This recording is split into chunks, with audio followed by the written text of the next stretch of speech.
నమస్తే, మీరు చూస్తున్నారు సుమన్ టీవీ కొత్తగూడెం. శ్రీ త్రిదండ్రు చిన్నజీయర్ స్వామి వారి ఆధ్వర్యంలో కొత్తగూడెంలో ఉన్న వికాస తరంగిణిలో ఎంతో అంగరంగ వైభవంగా అయితే 30 రోజులు కూడా ధనుర్మాస మహోత్సవాలు జరిగాయి. ధనుర్మాస మహోత్సవాల అనంతరం చివరి రోజు శ్రీ గోదా రంగనాథుల స్వామి వారి కళ్యాణం అయితే అంగరంగ వైభవంగా జరుగుతుంది. గోదా రంగనాథుల స్వామి వారి కళ్యాణ విశిష్టతను తెలుసుకోవడానికి ప్రస్తుతం నేను వికాస తరంగిణి దగ్గర ఉన్నాను. ఒకసారి లోపలికి వెళ్ళి ఆ విశేషాలను మనం కూడా చూద్దాం.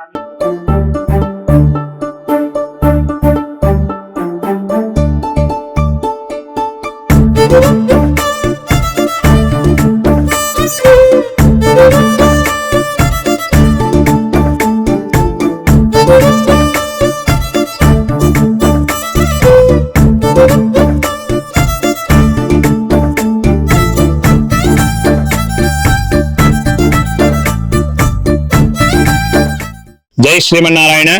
మన కొత్తగూడెం పట్టణంలో మధుర బస్తీలో ఉన్నటువంటి వికాస తరంగిణి సింగరేణి వారి యొక్క క్వార్టర్స్ లో వికాస తరంగిణి కేంద్రాన్ని ఏర్పాటు చేసుకోవడం జరిగింది.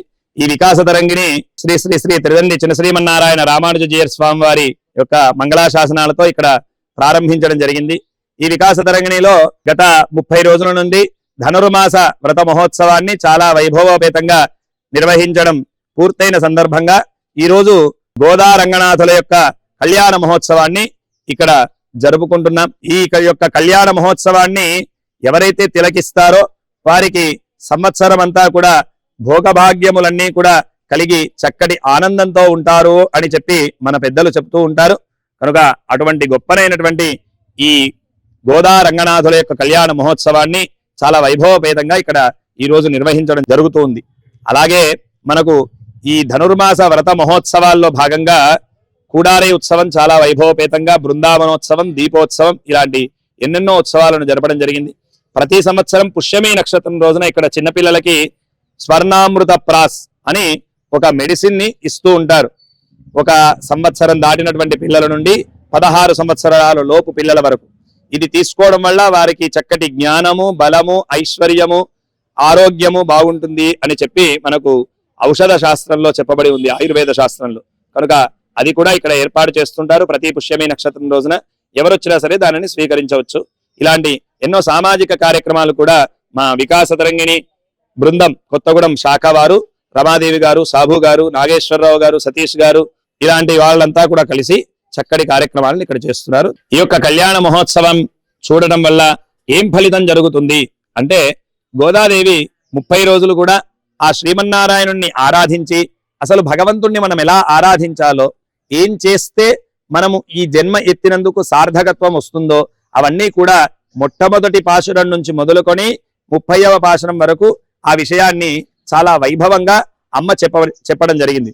మొదటి 5 పాశురాలలో భగవంతుణ్ణి ఎవరు అసలు ఈ వ్రతాన్ని ఎందుకోసం చేయాలి, ఎప్పుడు చేస్తే ఫలితం వస్తుంది అని మొదటి పాశురంలో, 2వ పాశురంలో ఈ వ్రతానికి సంబంధించినటువంటి నియమావళి, పెద్దలని దూషించకూడదు, చిన్నపిల్లల్ని ఆదరించాలి, అలాగే పెద్దలు చేసినటువంటి పనులనే చేయాలి, పెద్దలు చేయకూడనివి చేయకూడదు అని ఇలాగా నియమాలను చెప్పింది.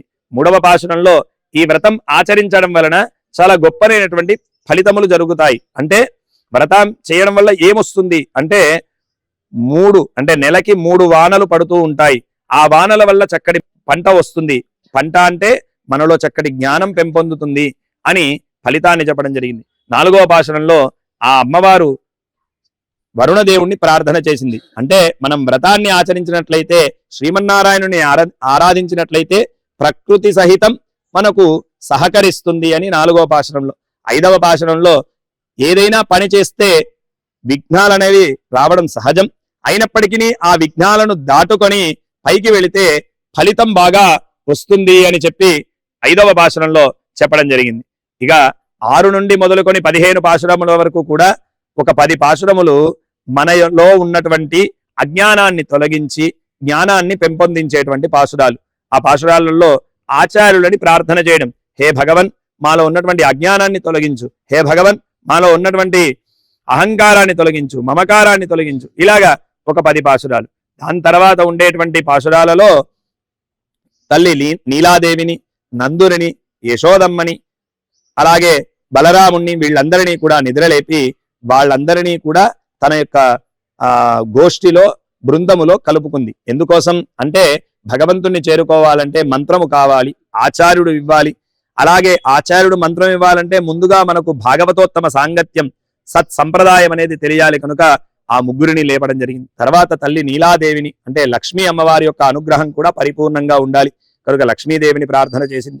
ఇలాగా చేసిన తర్వాత స్వామిని చేరుకున్న తర్వాత ఆయన యొక్క కళ్ళను పాడింది. అంటే ఆయన యొక్క కళ్ళు ఎంత అందంగా ఉంటాయి, ఆ కళ్ళ యొక్క సౌందర్యం ఎంత గొప్పది అనేది పాడింది. తర్వాత స్వామి నువ్వు సింహాసనం మీద ఇలా వచ్చి కూర్చుంటే మాకు ఆనందంగా ఉంటుంది అని సింహాసనం మీద కూర్చొనేటువంటి విధానాన్ని కూడా స్వామికి చెప్పడం జరిగింది.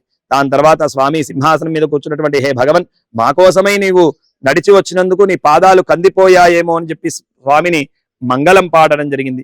ఇవన్నీ మీకు ఎక్కడి నుంచి వచ్చాయండి అంటే వాళ్ళ నాన్నగారిని చూసి నేర్చుకుందట.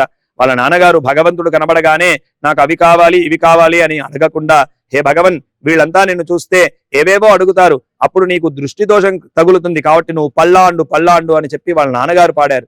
అలా తండ్రి నుంచి నేర్చుకున్నటువంటిది గోదాదేవి కనుక ఆ స్వామిని ఇలా పాడుతూ ఆ స్వామిని ఇలా ఆరాధించడం వలన స్వామిని చేరుకోగలమని చెప్పి భోగి రోజున స్వామిని కళ్యాణం చేసుకొని స్వామిలో ఐక్యమైపోయింది.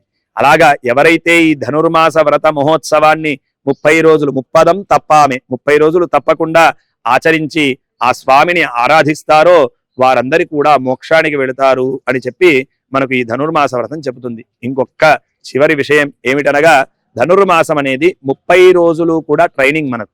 ఇది జీవితకాలము ఉండవలసినటువంటి నియమావళి దీంట్లో ఉంది అని చెప్పి మన పెద్దలు చెప్తారు. ఇటువంటి ధనుర్మాసాన్ని భక్తులంతా కూడా చాలా చక్కగా పాల్గొని మధుర బస్తీ కొత్తగూడెం పట్టణంలో ఉన్నటువంటి ప్రజలు అందరూ కూడా విచ్చేసి యొక్క కళ్యాణ మహోత్సవంలో పాల్గొనడం జరిగింది. వారందరికీ కూడా అలాగే వింటున్నటువంటి మీ అందరికీ కూడా సుమన్ టీవీ ప్రేక్షకులందరికీ కూడా ఆ యొక్క శ్రీమన్నారాయణుడి చక్కటి అనుగ్రహాన్ని గోదా రంగనాథుల యొక్క అనుగ్రహం కలగాలి అని చెప్పి ప్రార్థన చేస్తూ జై శ్రీమన్నారాయణ.